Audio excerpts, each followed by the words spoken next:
What is the second One For All user's quirk? I keep scratching my head and I keep thinking about this problem, really wondering what it would be, because I have a strong opinion about what I think it is that I'll share with you guys in a moment, but then there's so much surrounding that I feel like we have to take everything we know about the second user into account, so I want to just kind of compile all that information into one video before we end up seeing what the second user's quirk is, to more or less set it in stone, finally, what I think it is, where I think it's going to go, so we can set the prediction and just see where things are going to pop off to. But I suppose none of that is possible without discussing what we know about the life of the second user of One For All. But heads up here folks, I think at some point this is going to take a dark turn, because I think this story has unfortunate consequences, really dire ones in fact, for Deku. But we're gonna get there, First, let's go through what we know about the second user of One For All. So first off, we don't know his name right now or the name of his close ally, even though we do know what his close ally's quirk is, the third user. His quirk ended up being Fajin, which Deku did recently use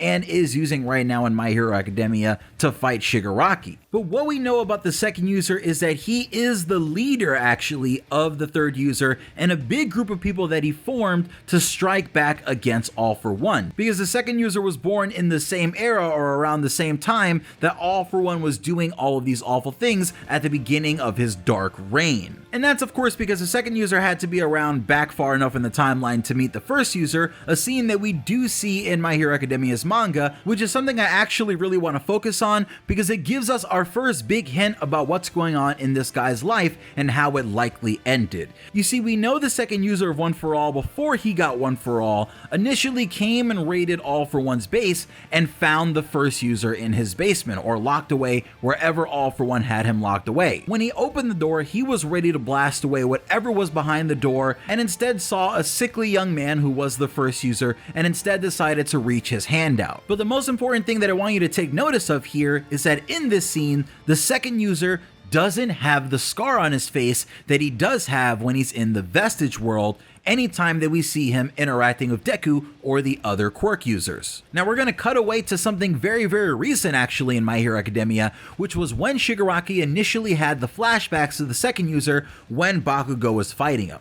Now, in that scene, we have All For One within Shigaraki pretty much freaking out about Bakugo and the second user, and people are wondering what connection is there between those two characters. But this line of dialogue comes directly after Shigaraki, or I guess All For One, saying, "Why am I struggling against this person? They're not even a user of One For All." And I think of course it is partially just the similarity in how both of them look, and there probably is a family tie there. But another big part of it is I believe the second user actually fought All For One before getting One For All. That's right. I think the second user survived a battle against All For One without having One For All, meaning the second user, whether by working together with all his allies or just by the amazing power of his quirk, was able to hold off All For One and survive and not be brutally maimed or destroyed afterwards, because we don't see a scar on his face when he goes to save the first user, and more importantly, in the flashback that All For One / Shigaraki has of the second user,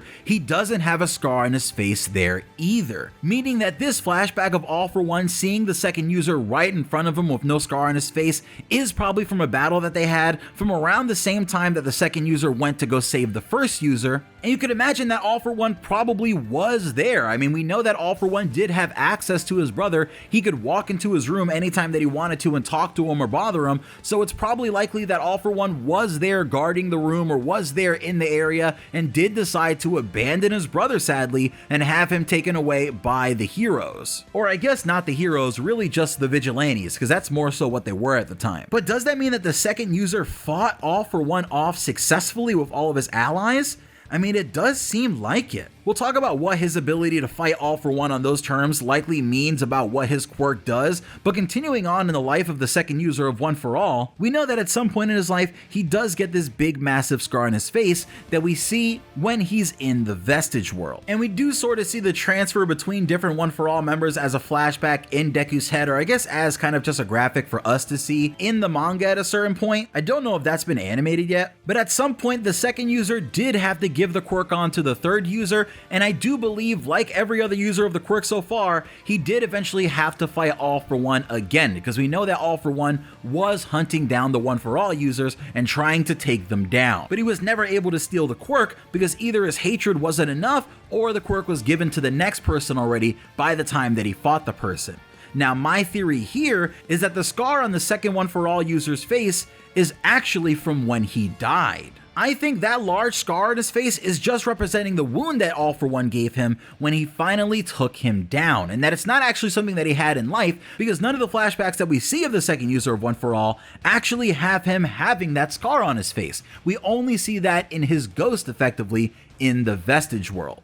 And now that we've covered pretty much everything there is to know about the second user, what does that mean about what his quirk likely is? Now, I've seen a lot of theories, everything from time travel to spirit transferring, and I think those are interesting and fun to different extents, of course, but I think I'm going to be a little more grounded in this video and go with what I've been going with for a very long time, but here's why. When we see the flashback of the second user and the third user kicking open the door or the big vault to see what's behind the door, and he has his arm extended outwards, that's a hint to us that he has some sort of projectile quirk, right? That he has something that he can shoot out from his arms or those weird gloves on his arms forward that he was using to kind of keep himself safe, like a person ready to fire on whoever's on the other side of the door. And the next hint that I think we got about One For All user number 2's quirk is Deku, when he's flying over the ocean, thinks to use the second user's quirk to go even faster to make his way to UA even quicker and get to Shigaraki and everyone on that battlefield. And we actually know that Deku already knows what the second user's quirk is, it's just us, the audience, and I guess everyone else who doesn't know what that quirk is. Because it seems like the second user and Deku have already had a conversation about Deku not using this quirk unless it's under a very, very specific circumstance, because the second user has given us a warning that apparently his quirk has evolved over time to only be used for a very specific purpose. Now, the second user of One For All lived in a time that was very, very hard on everybody. You pretty much had a war between vigilantes and All For One going on, and at that time there was heroes very much like Gran Torino that I think would think that death is sometimes a mercy for a villain that has gone too far. And because of all of that put together, I very much think that the second user's quirk is either going to be some sort of laser beam or some sort of similar to explosion like projectile quirk. But I'm heavily leaning towards a straight up laser beam, and here's why. One, Deku doesn't have any sort of long-range piercing moves. We know that this is one of the things that is missing from his kit. You'll probably say he can use Air Force or various things like that, but that's not really going to do piercing damage to someone like Shigaraki, whereas a laser beam or something like a Kamehameha wave actually would. It could potentially pierce right through Shigaraki, or at least burn his flesh, which we know is one of the few things that can stop his healing. And another reason that I think it's a laser beam on top of that is that we saw Star and Stripes use various laser beams with her jets and use that against Shigaraki to almost successful effect, but it would be a really, really cool way of scaling Deku even further by letting him use a laser beam that actually does work on Shigaraki. It'd be a really cheap but also effective way of putting Deku over Star and Stripes in a very, very, very small way, because you can't really have that the full way. Star and Stripes was incredibly broken, but as the main character of the series, you do have to gas Deku up a little bit, and I do think that would be an excellent way to do that. And on top of those reasons, a laser beam would have been effective at clearing a room if there would have been something dangerous on the other side of that door when the second user opened it, and it would have also been helpful to make Deku go faster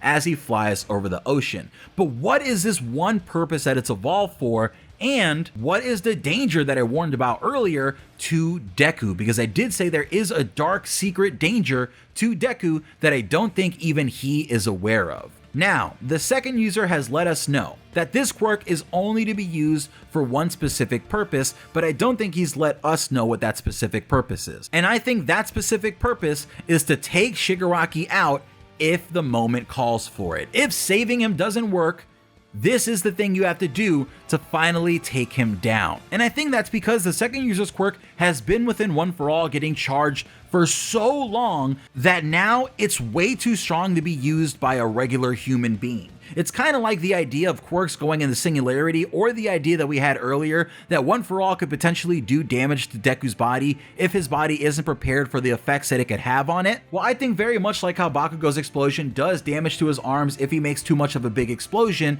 if Deku uses a laser beam here that his arms can't handle, and reminder, Deku's arms and hands aren't at 100% here, they are still injured and pretty much just being held together by the gauntlets that he has at this point, not being able to use 100% of his power without them. So considering the fact that Deku has to train all of his quirks, right? When they come out the first time, they tend to kind of come out wildly and uncontrollably. Think about Deku unleashing a 100% One For All laser beam out of one of his arms and what that would likely do to his arms. I'm suggesting here, people, that Deku might use this laser on Shigaraki, maybe if Shigaraki transforms and is too far gone and is starting to go the Akira route, and to take that large giant body out, I think Deku might lose an arm using a massive laser beam on Shigaraki.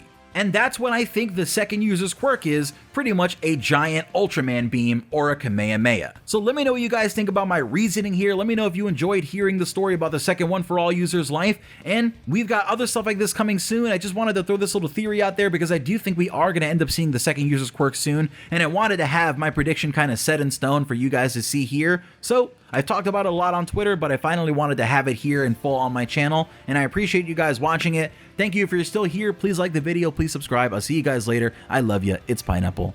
Peace.